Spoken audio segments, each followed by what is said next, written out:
Hello hello बच्चों, good morning. Good morning student. आज हम लोग क्लास 9 हिंदी मीडियम पढ़ने वाले हैं। ठीक है, तो जो जहाँ तक हुआ था शायद हमने गति के न्यूमेरिकल बता दिए थे, ठीक है ना। और आज हम लोग पढ़ेंगे न्यूटन के गति संबंधी नियम या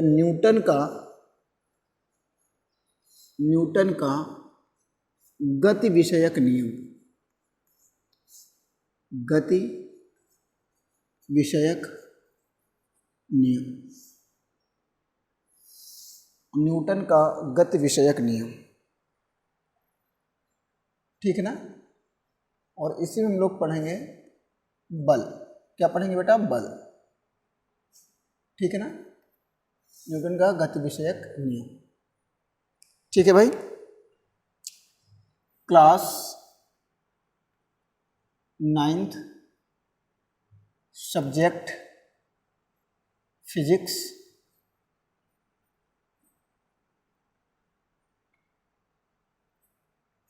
ठीक है ना। अब देखो न्यूटन का गति विषयक नियम, सबसे पहले हम लोग पढ़ते हैं बल क्या है।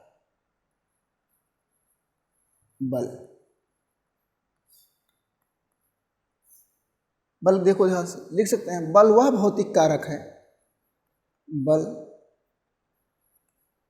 वह भौतिक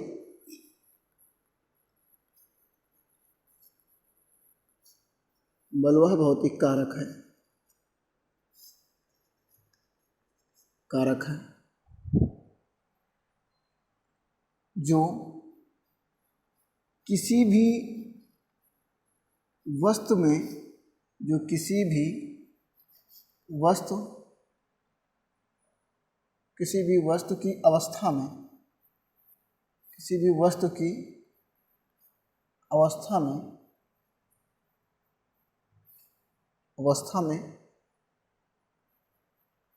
में परिवर्तन कर देता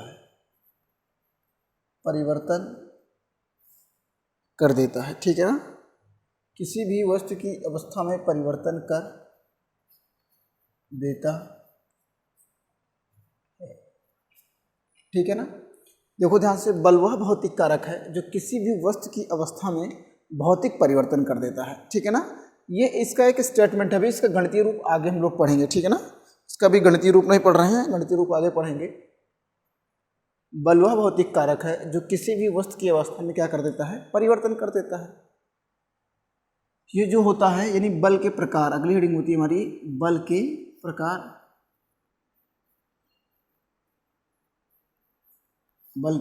भैया बल जो होता है वो आपका 2 प्रकार का होता है। कितने प्रकार का होता है बेटा? 2 प्रकार का।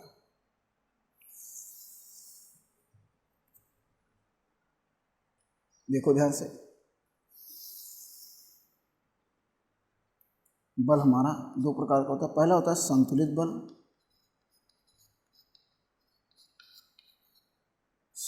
बल,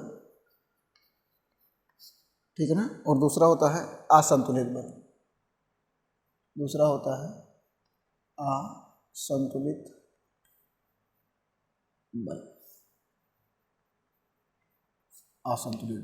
ठीक है ना। संतुलित बल में देखो ध्यान से क्या चीजें हैं उसको ध्यान देते हैं। पहला, यदि किसी वस्तु पर लगने वाले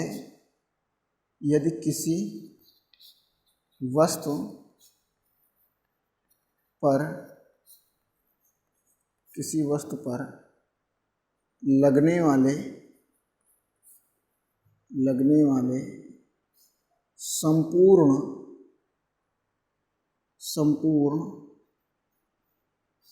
बलों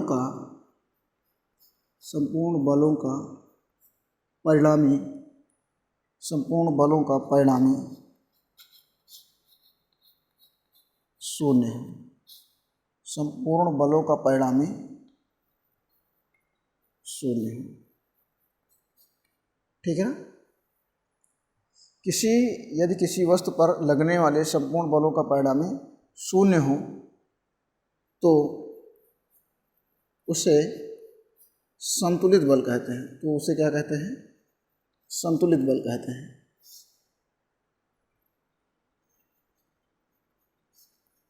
संतुलित बल कहते हैं, ठीक है ना। उदाहरण में देखो, उदाहरण में क्या है, ये कोई वस्तु है ऐसे, ठीक है ना, और सपोज करते हैं कि 5 न्यूटन बल इधर से लगता है, 5 न्यूटन बल, और 5 न्यूटन बल इधर से लगता है, और 10 न्यूटन बल इधर से लगता है, और 10 न्यूटन बल इधर से लगता है, ठीक है ना। देखो सब की जो दिशाएं हैं वो क्या है भैया, विपरीत है, कुछ इस तरीके से।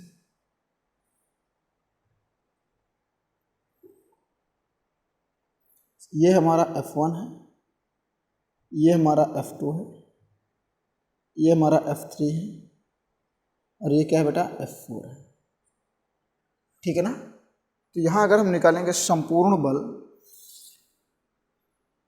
संपूर्ण बल F बराबर F1 plus F2 plus F3 plus F4 हो जाएगा बेटा। ये हो जाएगा F1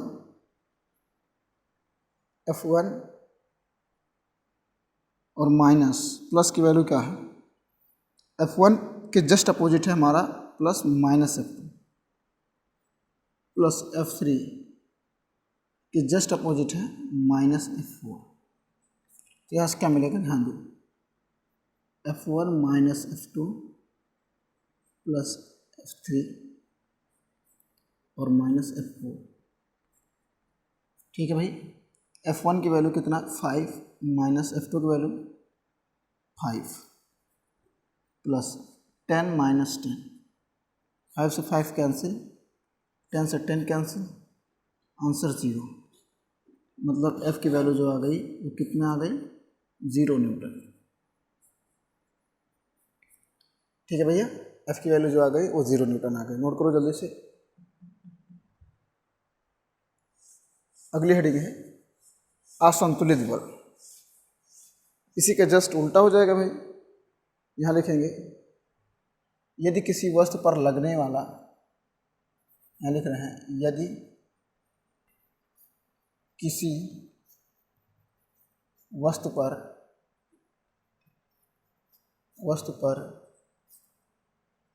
लगने वाले संपूर्ण बलों का परिणामी, संपूर्ण बलों का परिणामी, संपूर्ण बलों का परिणामी शून्य ना हो, शून्य ना हो तो उसे असंतुलित बल कहते हैं। उससे क्या कहते हैं भाई, असंतुलित बल कहते हैं, असंतुलित बल कहते हैं।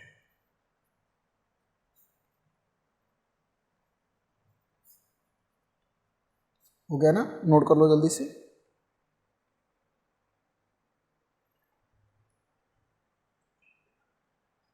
अब इधर देखो ध्यान से,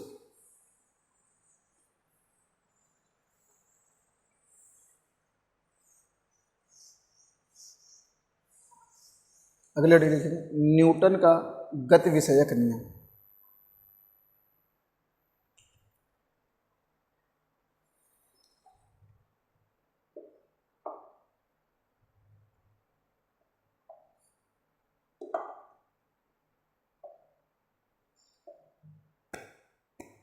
अगली हेडिंग है न्यूटन का गति विषयक नियम, ठीक है भाई। हेडिंग लिखी ही है, हेडिंग लिखी है तो इसको हम ऐसे लिख देते हैं, ठीक है। बल्ब काट देते हैं यहाँ से थोड़ा सा, न्यूटन का गति विषयक नियम। तो यह लिखेंगे न्यूटन के गति संबंधी, न्यूटन के गति संबंधी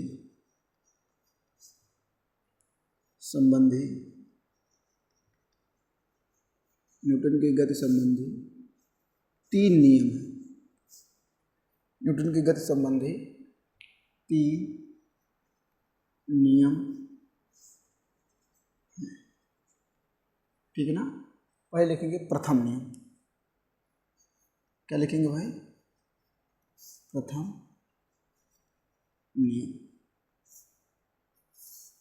न्यूटन का गति का प्रथम नियम क्या है? यह लिखेंगे, यदि कोई वस्तु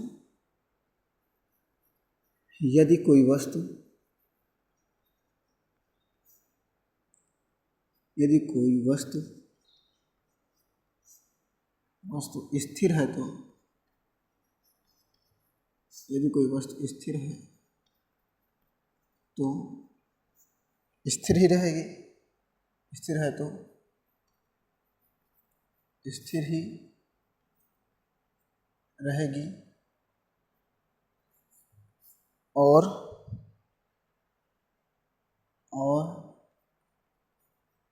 गतिमान है तो, गतिमान है तो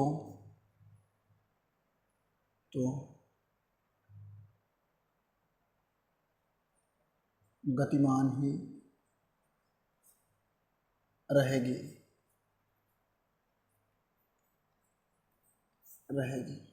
हो गया? गतिमान है तो गतिमान ही रहेगी जब तक कि उस पर कोई बाह्य बल ना लगाया जाए। जब तक कि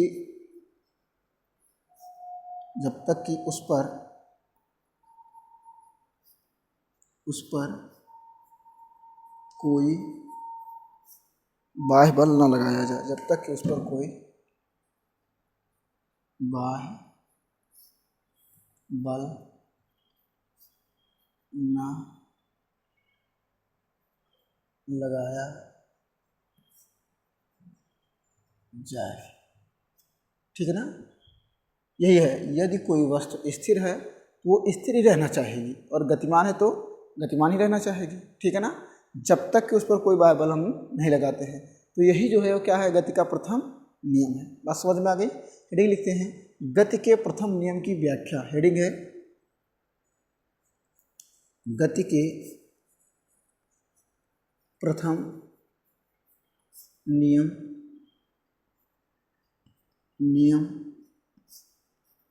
की व्याख्या, ठीक है ना। तो यहां लिख सकते हैं, गति का प्रथम नियम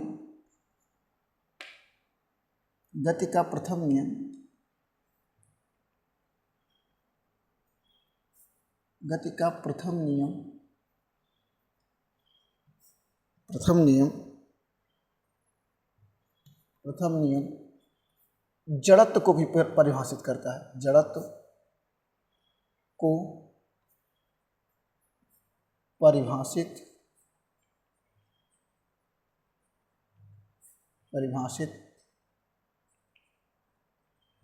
करता है। गति का प्रथम नियम जड़त्व को परिभाषित करता है, ठीक है ना। तो पहले जड़त्व देख लेते हैं क्या है। हेडिंग लिख देना, जड़त्व।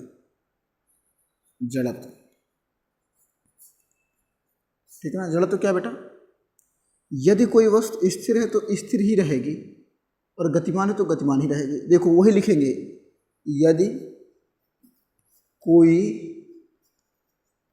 वस्तु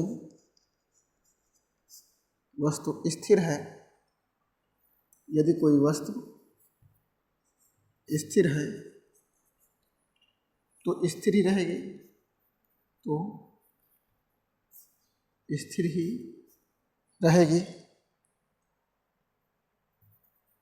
ही रहेगी, और गतिमान है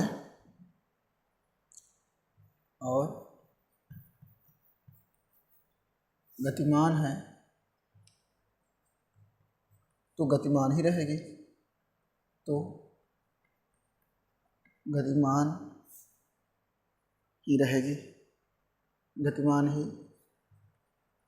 रहेगी, ठीक है ना।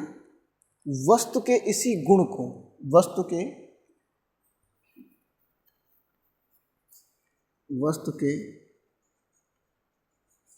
इसी गुण को,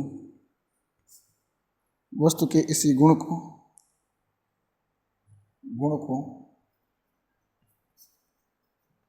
जड़त्व कहते हैं। जड़त्व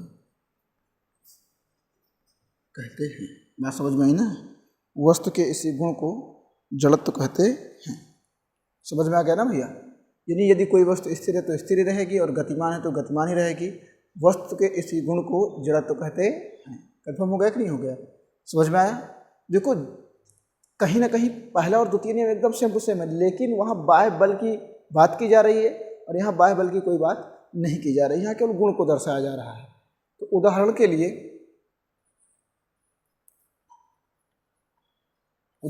लिए कई सारी चीज़ें हैं, ठीक है।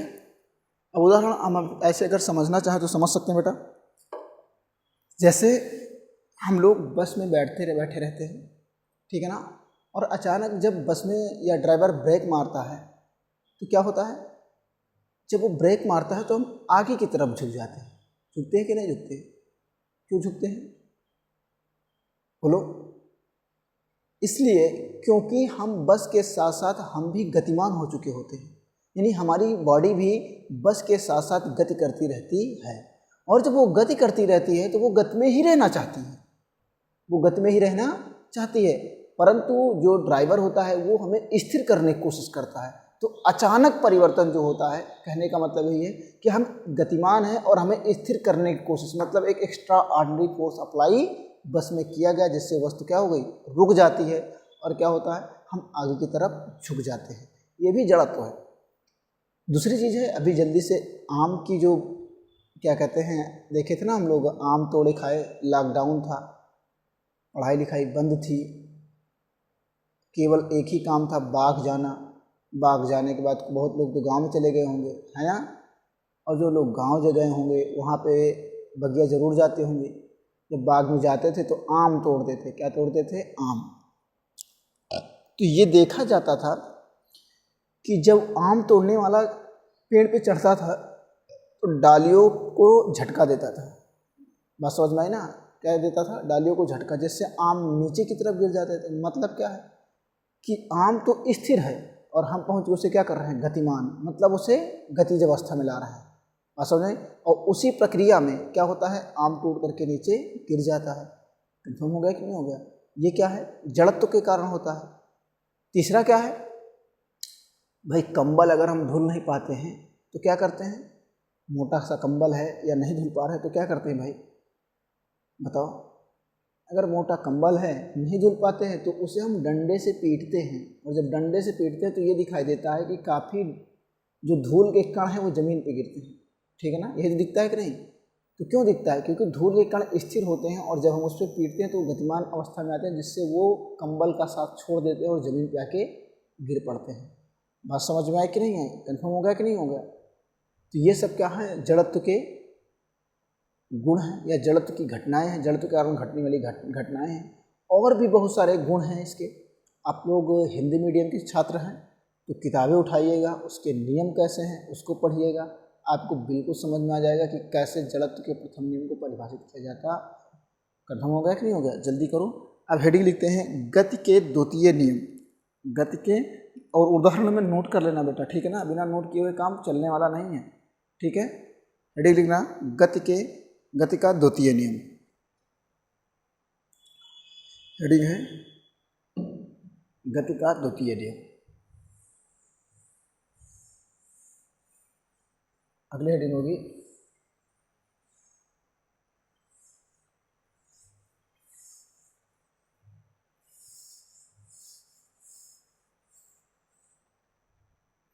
देखो ध्यान से, हेडिंग लिखेंगे गति का द्वितीय नियम।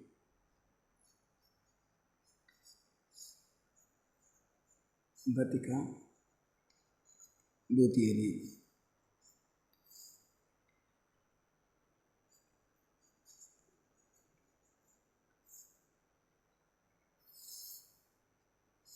गति का द्वितीय नियम क्या है? आइए इस पर थोड़ा सा चर्चा कर लिया जाए, ठीक है ना? तो भैया जो गति का द्वितीय नियम है, ठीक है ना, इसमें लिखेंगे किसी वस्तु पे यदि कोई बल लगाया जाता है, किसी वस्तु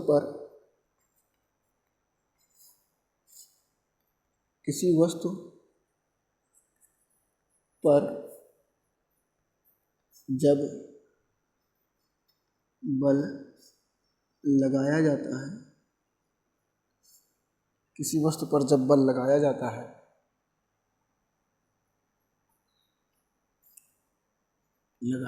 है ठीक है, तो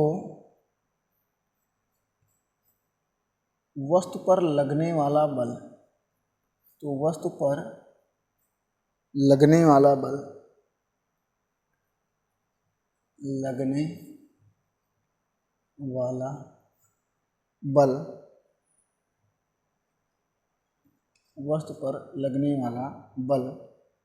वस्तु के द्रव्यमान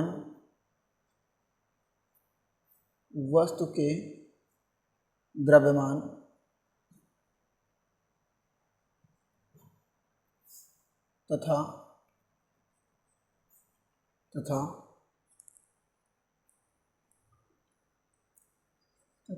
वस्तु में उत्पन्न त्वरण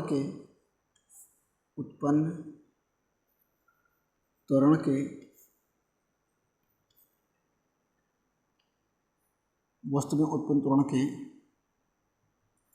अनुक्रमानुपाती होता है।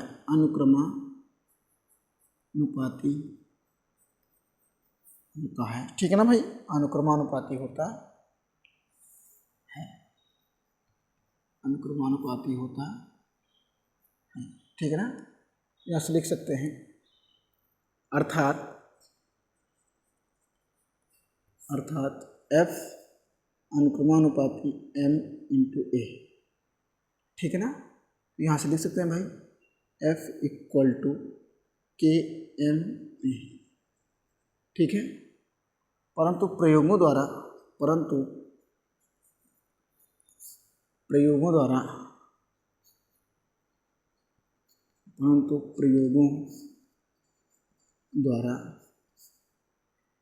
के बराबर 1 पाया गया,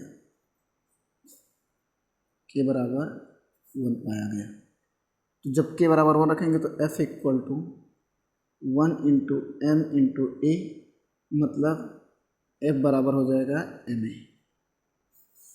F बराबर क्या हो जाएगा बेटा, m इंटू ए। कोई दिक्कत तो नहीं है। अब देखो ध्यान से, यहीं से लिख सकते हैं, बल तो मिल गया हमको, लिखेंगे बल का मात्रक।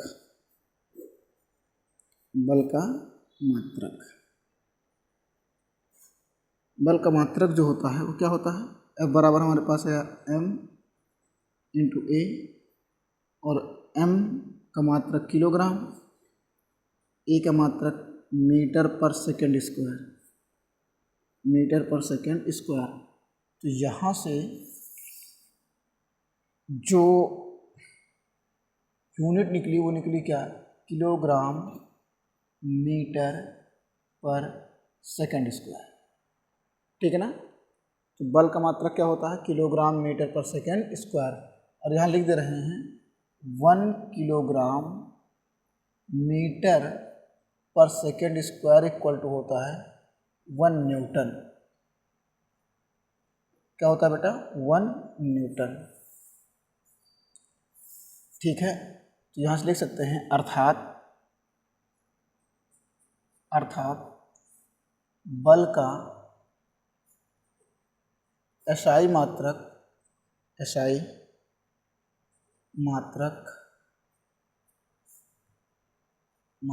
न्यूटन होता है। बल का SI मात्रक न्यूटन होता है, नोट कर लो। बल का जो SI मात्रक होता है वो क्या होता है बेटा, न्यूटन होता है, ठीक है।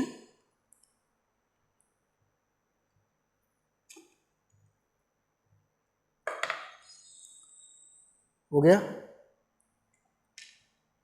और लिख देंगे बल का मात्रक सीजीएस पद्धति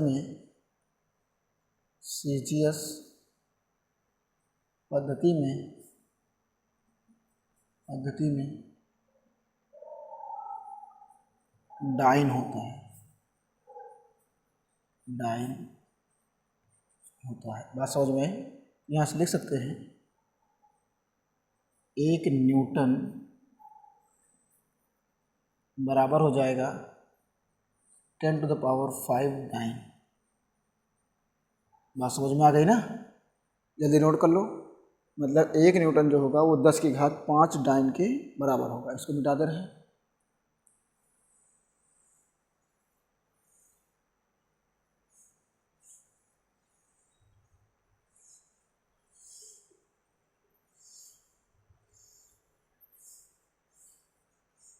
तो हो गया ना?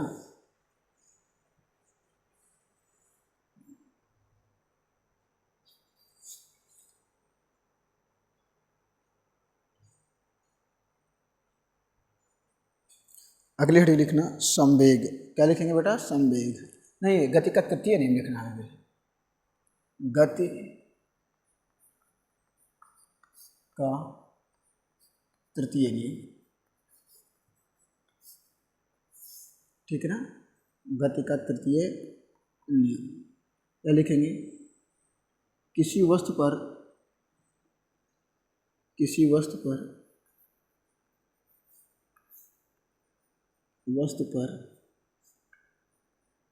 जितना बल हम लगाते हैं, किसी वस्तु पर जितना बल हम लगाते हैं,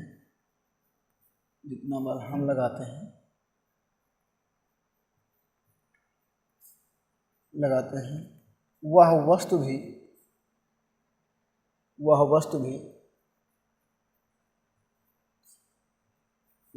भी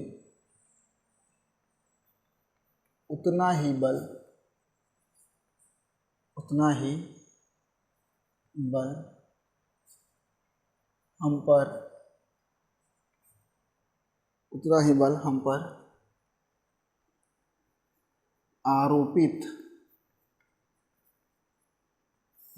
हम पर आरोपित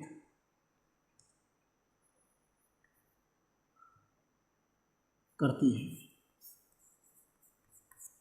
बात समझ में आ गई? यानी किसी वस्तु पर जितना बल हम लगाते हैं वह वस्तु भी हम पर उतना ही बल क्या करती है? लगाती है। समझ में आया कि नहीं आया? हो गया ना? अब आओ इसका उदाहरण समझते हैं। सपोज करो जैसे हम पृथ्वी पे चलते हैं। कैसे? पृथ्वी पे चलते हैं। देखो, हम चलते हैं तो अपने पैरों से पृथ्वी को दबाते हैं, और जब हम पृथ्वी को दबाते हैं तो पृथ्वी हम पर उतना बल अप्लाई कर देती है, ठीक है ना? जिससे हम आगे बढ़ जाते हैं, ठीक है ना? जिससे हम क्या होता है? आगे बढ़ जाते हैं। मतलब अगर हम पृथ्वी में क्रिया दे रहे हैं, ठीक है ना, तो हमें ऑटोमेटिक क्या मिलेगा? प्रतिक्रिया मिलेगा। तो इसे यहाँ कह सकते हैं, इसे एक और नाम से जाना जाता है, इसे क्रिया प्रतिक्रिया का नियम भी कहते हैं। इसे क्रिया प्रतिक्रिया का नियम कहते हैं। इसे क्रिया प्रतिक्रिया का नियम भी कहते हैं। इसे क्रिया प्रतिक्रिया का नियम भी कहते हैं। बात समझ में आ गई ना? इससे हम क्या कहते हैं भैया? क्रिया प्रतिक्रिया का नियम भी कहते हैं। देखो, वही चीज़ है, जैसे हम किसी पे जितना बल आरोपित करेंगे, मान लेते हैं 5 न्यूटन बल हमने पृथ्वी पे लगाया, तो पृथ्वी अगर जब तक हम पर 5 न्यूटन नहीं अप्लाई करती है तब तक हम आगे नहीं बढ़ सकते हैं। इसीलिए बहुत सारे क्वेश्चन बनते हैं, बालू पे चलना कठिन क्यों है? बालू पे चलना कठिन क्यों है? और बर्फ़ पे चलना कठिन क्यों है? कन्फर्म हो गया कि नहीं हो गया? बालू पे जैसे भी हम तुम लोगों से कहते हैं कि बेटा जैसे ऐसे दौड़ लगाते हो वैसे बालू पे दौड़ लगा के दिखाओ, क्या दौड़ लगा सकते हो? पॉसिबल है? कभी संभव ही नहीं है कि आप दौड़ लो। क्यों? क्योंकि हम बालू पे जो क्रिया लगाते हैं, तो जब हम बालू पे अपना पैर रखते हैं तो बालू विस्थापित हो जाती है। बालू क्या हो जाती है? विस्थापित हो जाती है। हमारे बल लगाने से बालू का विस्थापन हो जाता है बेटा, ठीक है ना? जिससे बालू हमको प्रतिक्रिया बल नहीं दे पाती है और हमारा पैर उसी में क्या हो जाता है?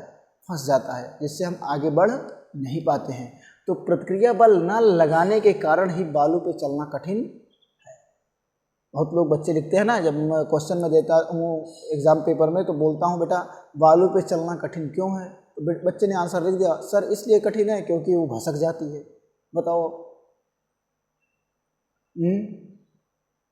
ठीक है, तो इस चीज़ का ध्यान रखना। तो क्रिया प्रतिक्रिया का नियम यही है, यानी अगर हम कहीं भी अप्लाई फोर्स करेंगे तो हम वो वस्तु भी हम पे अप्लाई करेगी, इतना समझ लेना। बात समझ में आई कि नहीं है?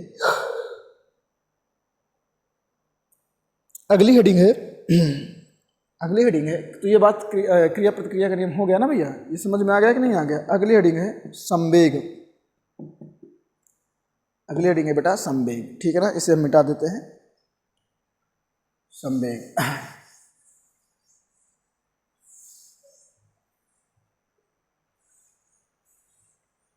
संवेग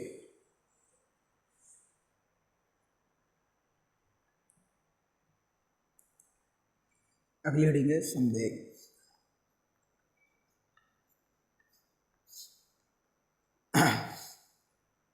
किसी वस्तु के, यहां लिखेंगे किसी वस्तु के द्रव्यमान, किसी वस्तु के द्रव्यमान तथा वेग, द्रव्यमान तथा वेग के गुणनफल को, द्रव्यमान तथा वेग के गुणनफल को संवेग कहते हैं। संवेग कहते हैं, ठीक है ना। इसे P से प्रदर्शित करते हैं, इसे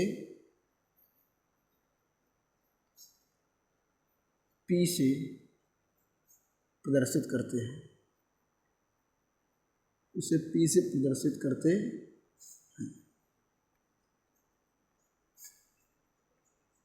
ठीक है ना, लिख सकते हैं अर्थात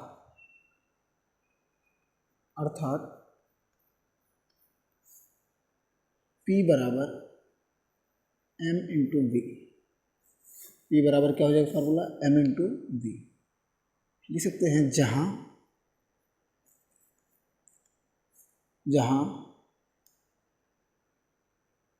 P बराबर वस्तु का संवेग, यहाँ P बराबर वस्तु का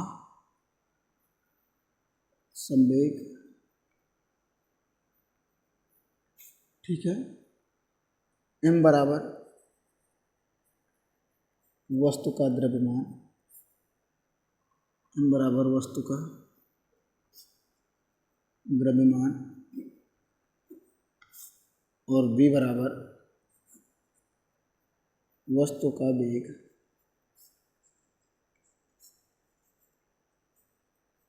v बराबर वस्तु का वेग। हो गया। अगले हेडिंग लिखेंगे मात्रक। अगले हेडिंग लिखेंगे मात्रक। मात्रक P बराबर है m इंटू वी। P बराबर हो जाएगा किलोग्राम और v की मात्रक मीटर प्रति सेकेंड, तो इसका मात्रक निकलेगा kg पर मीटर पर सेकेंड। हो जाएगा, यहाँ से हो जाएगा इसका मात्रक किलोग्राम मीटर प्रति सेकंड भी होता या सेकंड होता है, ठीक है ना। जल्दी लिखो इसको। हो गया ना।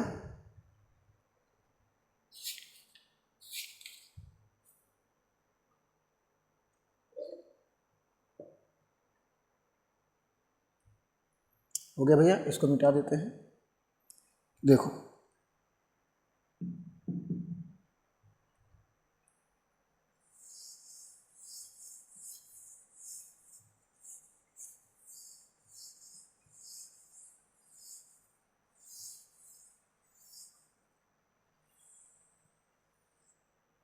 संवेग परिवर्तन की दर लिख देते हैं। संवेग परिवर्तन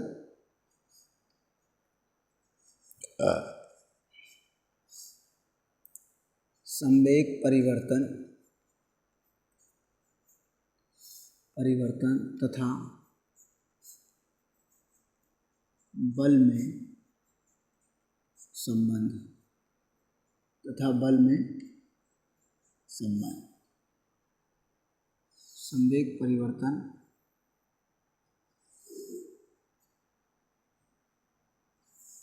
तथा बल में संबंध। हो गया ना भैया? कठिन हो गया कि नहीं हो गया? देखो ध्यान से, संवेग परिवर्तन तथा बल में संबंध। आइए निकालते हैं इसको। यहाँ लिखेंगे माना किसी वस्तु का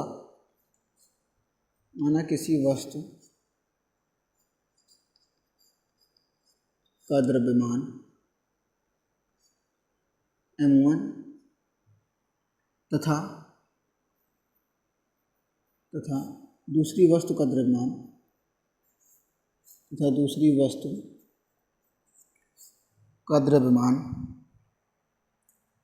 दूसरी वस्तु का द्रव्यमान m2 है। किसी वस्तु का द्रव्यमान m1 तथा दूसरी वस्तु का द्रव्यमान क्या है? m2 है। ठीक है, उसके बाद लिखेंगे यदि वस्तु का प्रारंभिक वेग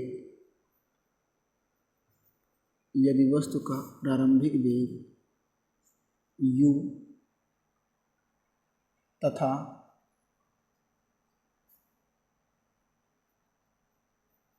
अंतिम वेग v हो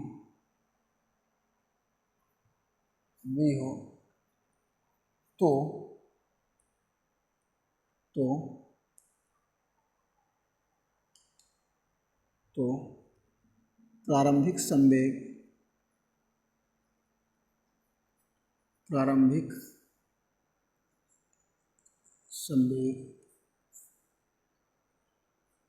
P1 बराबर m1 u1 तथा अंतिम संवेग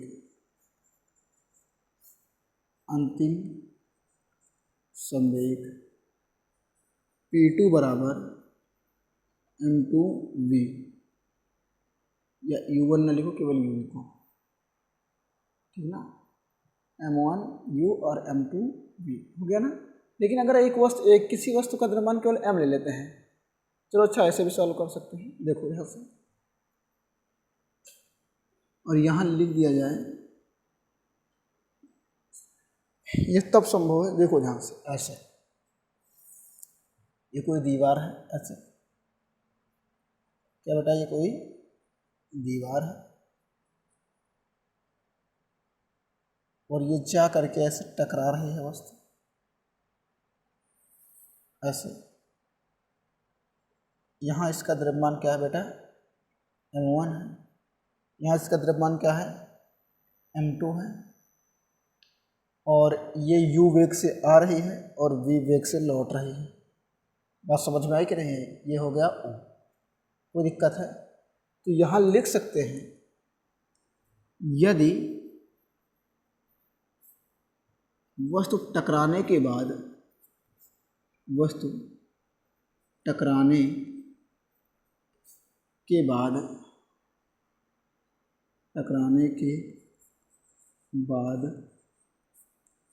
न टूटे, यदि वस्तु टकराने के बाद न टूटे, तब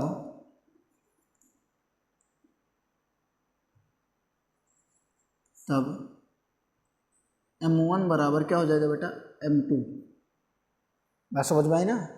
और सपोज करते हैं कि उसकी वैल्यू क्या हो जाएगी? m। क्या हो जाएगी? m।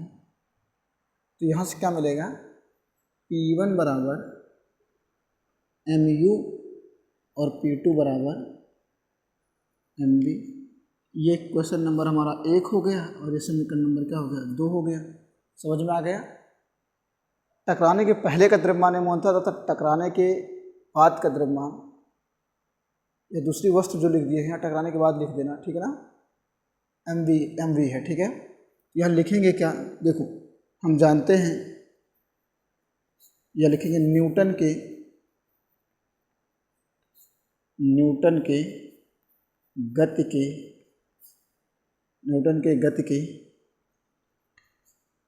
के द्वितीय नियम से, न्यूटन के गति के द्वितीय नियम से। न्यूटन के गति का द्वितीय नियम क्या है? F = m/a हो जाएगा, और ये हो गया हमारा समीकरण नंबर स्टार, ये हो जाएगा। हम जानते हैं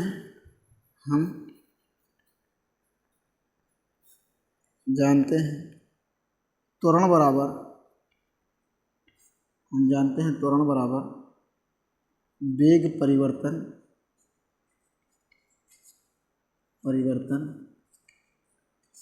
बटे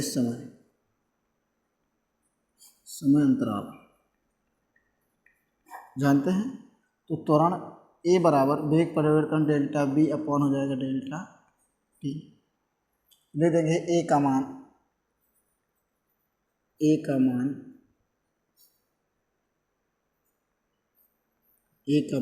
समीकरण स्टार में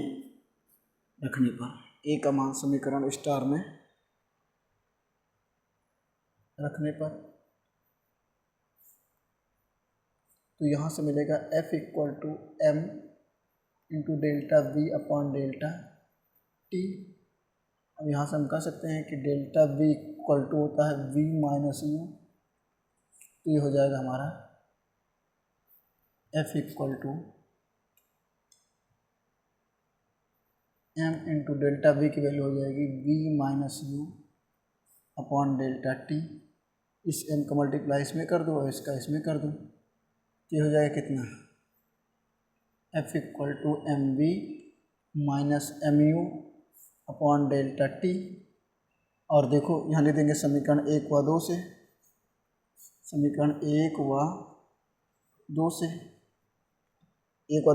mv की वैल्यू कितनी है? p2, तो F = हो जाएगा p2 - p1 upon delta t। ठीक है, तो यहाँ से ले सकते हैं p2 - p1 = डेल्टा p। यहाँ रखेंगे तो F = कितना निकलेगा बेटा? Delta p upon delta t। समझ में आया ना? नोट करो जल्दी से, ये संबंध हो जाएगा F = delta p upon delta t। बात समझ में आ गई कि नहीं आ गई?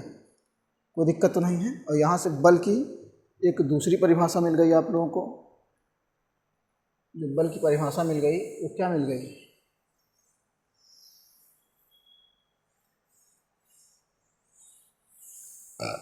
देखो ध्यान से, संवेग परिवर्तन की दर को ही बल कहते हैं, बस सिंपल सी है। संवेग परिवर्तन की दर को